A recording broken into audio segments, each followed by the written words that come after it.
अस्सलाम वालेकुम फ्रेंड्स। आज के इस लेक्चर में हम सबसेट सीखेंगे। तो सबसेट की डेफिनेशन है, if each element of set A is also an element of set B then A is subset of B. इसका क्या मतलब है? इसका मतलब अगर सेट ए के जो सारे एलिमेंट्स हैं वो सेट बी के भी एलिमेंट्स होने चाहिए। जैसे सेट ए के एलिमेंट्स है 1, 2, तो क्या 1, 2 सेट बी के एलिमेंट्स हैं? यस। सेट ए के जो सारे एलिमेंट्स हैं वो सेट ए के सारे एलिमेंट्स दूसरे सेट में मौजूद होने चाहिए।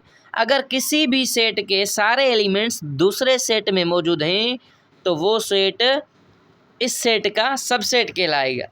अगर सेट ए के सारे एलिमेंट अगर सेट ए के सारे एलिमेंट्स सेट बी में मौजूद हैं तो सेट ए क्या होगा?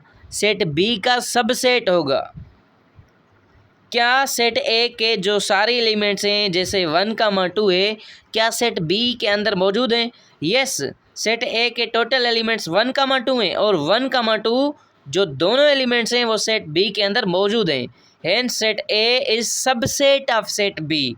इसको हम लिखेंगे A is subset of B. A is subset of B. ये जो साइन है ये साइन है सबसेट की। ये किसकी साइन है? This is sign of subset. तो हम इसको ऐसे लिखेंगे, S is equal to A comma B comma C comma D और T is equal to D. क्या जो सेट एस के सारे एलिमेंट्स हैं वो सेट टी के अंदर मौजूद हैं? बिल्कुल नहीं। सेट एस का तो सिर्फ और सिर्फ एक एलिमेंट सेट टी के अंदर मौजूद है जो कि डी है। डी इसमें भी मौजूद है। तो सेट एस के सारे एलिमेंट्स सेट टी में मौजूद नहीं है। सिर्फ और सिर्फ सेट एस का एक एलिमेंट है जो टी में मौजूद है। लेकिन सेट टी का जो एलिमेंट डी है वो एस में मौजूद है। इसका मतलब सेट टी के जितने भी एलिमेंट्स हैं सेट एस में मौजूद हैं। तो कौन सा सबसेट है? एस सबसेट है या फिर टी सबसेट है? तो T is subset of set S। क्यों? क्योंकि सेट T के जितने भी एलिमेंट्स हैं वो सेट S के अंदर मौजूद हैं।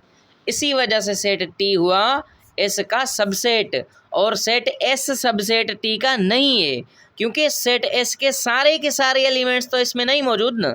अगर किसी भी सेट के सारे एलिमेंट दूसरे एलिमेंट में मौजूद हों तो वो जो सेट है दूसरे सेट का सबसेट कहलाता है।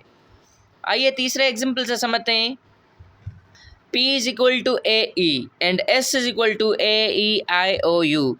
अब आप ही बताएं कि सेट P सबसेट है या फिर सेट S सबसेट।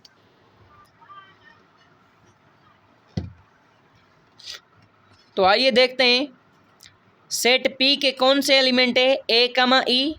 क्या सेट P के जो एलिमेंट्स है A और E सेट S के अंदर मौजूद हैं? यस। सेट P के सारे एलिमेंट्स A और E सेट S में मौजूद हैं। A और E तो सेट P को सेट S का सबसेट होना चाहिए। लेकिन आइए अब देखते हैं कि क्या सेट S के सारे एलिमेंट्स सेट P में मौजूद हैं या फिर नहीं।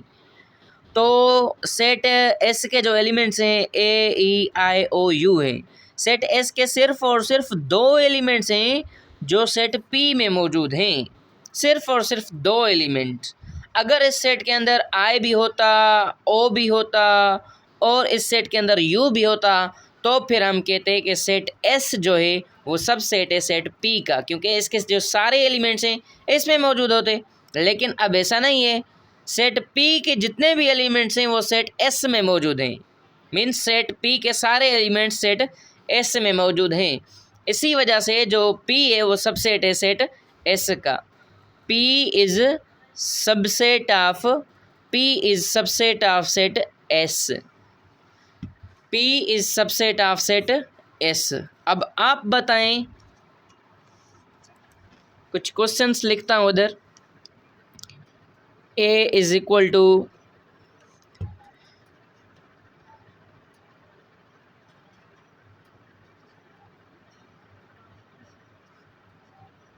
and B is equal to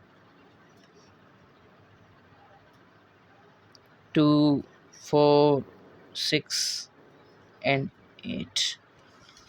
तो अब आप बताएं, सेट ए के जो एलिमेंट्स हैं वो है 2, 4, 6 और सेट बी के जो एलिमेंट्स हैं वो हैं टू कामा 4 कामा 6 कामा 8। तो सेट ए के जो एलिमेंट्स हैं वो है 2, 4, 6। क्या सेट ए के सारे एलिमेंट्स सेट बी में मौजूद हैं? यस, 2 भी है, 4 भी है और 6 भी है। इसका मतलब सेट ए के जो सारे एलिमेंट्स हैं सेट बी में मौजूद हैं। लेकिन सेट बी के जो सारे एलिमेंट्स हैं इसमें 2 मौजूद है, 4 भी मौजूद है, 6 भी मौजूद है, लेकिन 8 रह गया। इसका मतलब जो सेट ए है, A is subset of set B. जो बी है वो ए का सबसेट नहीं है, सेट ए जो है वो सेट बी का सबसेट है। आई होप कि आपको सबसेट का कॉन्सेप्ट पसंद आया होगा। If you like this video, do share with your friends, and if you are new in my channel, kindly subscribe my channel. Thank you for watching this video.